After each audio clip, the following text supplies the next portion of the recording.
ओम नमः शिवाय। हर हर महादेव। आज ज्येष्ठ मास के कृष्ण पक्ष की नवमी तिथि और सोमवार का पावन दिन है। प्रातः काल तक अष्टमी तिथि रहने वाली है और उसके बाद नवमी तिथि प्रारंभ हो जाएगी। आइए प्रेम भाव से सुनते हैं आज की पावन कथा। बोलिए कृष्ण कन्हैया लाल की जय हो। बहुत समय पहले की बात है। एक विशाल और समृद्ध राज्य में एक शिवी राज्य किया करते थे। राजा शिवी बड़े ही धर्मात्मा, दयालु और परोपकारी राजा थे। उनके राज्य में कभी किसी प्रकार का दुख नहीं रहता था। प्रजा उन्हें अपने पिता के समान मानती थी। राजा शिवी के द्वार से कोई भी याचक कभी खाली हाथ नहीं लौटता था। जो भी उनके पास सहायता मांगने आता, राजा उसकी हर संभव सहायता करते। राजा शिवी को सबसे अधिक प्रेम धर्म और सत्य से था। वे प्रतिदिन भगवान का स्मरण करते, यज्ञ करते और गरीबों को दान करते। उनके राज्य में पशु पक्षियों तक को भय नहीं था, क्योंकि राजा स्वयं सभी प्राणियों पर दया करते थे। धीरे धीरे राजा शिवी की कीर्ति चारों दिशाओं में फैलने लगी। पृथ्वी लोक से लेकर स्वर्ग लोक तक उनके दान, धर्म और त्याग की चर्चा होने लगी। देवता भी उनकी प्रशंसा किया करते थे। एक दिन देवराज इंद्र ने सभा में कहा कि पृथ्वी पर राजा शिवी जैसा दानी और धर्म आत्मा मनुष्य दूसरा कोई नहीं है। यह सुनकर अग्निदेव कहने लगे कि क्या सचमुच कोई मनुष्य इतना महान हो सकता है कि अपने प्राणों की चिंता किए बिना दूसरों की रक्षा करे। तब इंद्र बोले कि हाँ, राजा शिवी ऐसे ही महान राजा हैं। लेकिन अग्निदेव को विश्वास नहीं हुआ। तब दोनों ने मिलकर राजा शिवी की परीक्षा लेने का निश्चय किया। इंद्र ने बाज का रूप धारण किया और अग्निदेव ने कबूतर का रूप धारण किया।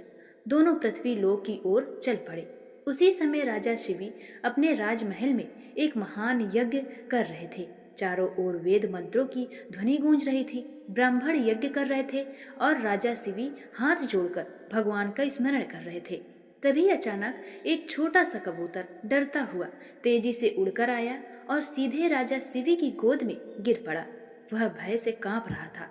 उसकी सांसें तेजी से चल रही थी।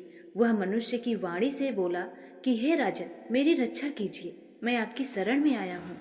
यह एक भयंकर बाज मुझे मारना चाहता है। यदि आपने मेरी रक्षा नहीं की तो मैं अभी प्राण त्याग दूंगा। राजा शिवी ने बड़े प्रेम से उस कबूतर को अपनी गोद में सहलाया और बोले कि हे छोटे जीव, भय मत करो। जब तक राजा शिवी जीवित है तब तक तुम्हारा कोई बाल भी बांका नहीं कर सकता। तभी वहां एक विशाल बाज उड़ता हुआ आया और राजसभा में बैठ गया। उसकी आंखें क्रोध से लाल थी। वह राजा शिवी से बोला कि हे राजन, यह कबूतर मेरा भोजन है। मैं बहुत देर से इसका पीछा कर रहा हूँ। आप इसे मुझे सौंप दीजिए। राजा शिवी बोले कि हे बाज, यह कबूतर भयभीत होकर मेरी शरण में आया है। शरण में आए हुए प्राणी की रक्षा करना मेरा धर्म है। मैं इसे तुम्हारे हवाले नहीं कर सकता। बाज बोला कि हे राजन, आप धर्म की बात करते हैं, लेकिन मेरा धर्म भी तो सोचिए।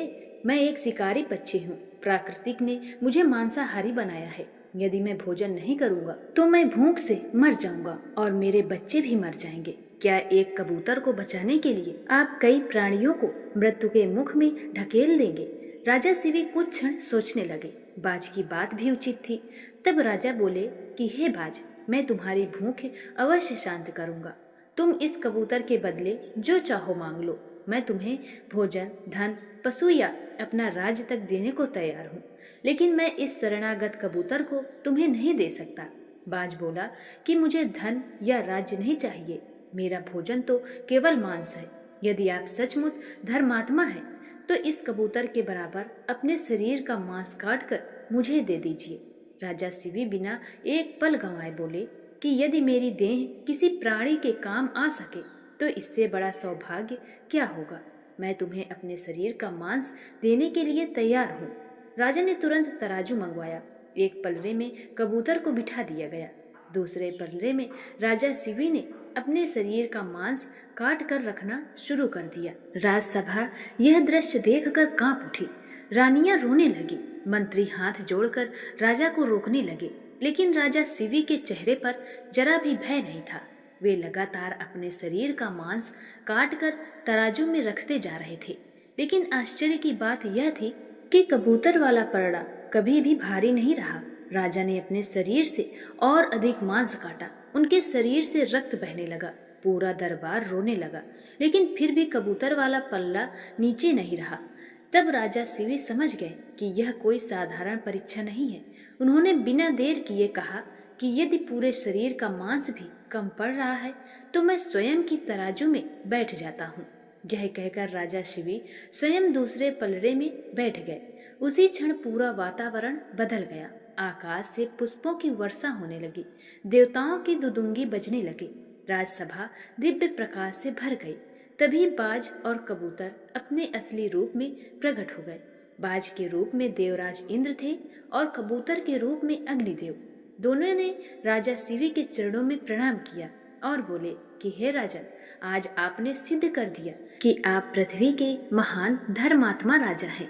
हमने आपकी परीक्षा लेने के लिए यह लीला रची थी। आपने अपने प्राणों की चिंता किए बिना एक छोटे से जीव की रक्षा की। ऐसा त्याग और दया बहुत दुर्लभ है।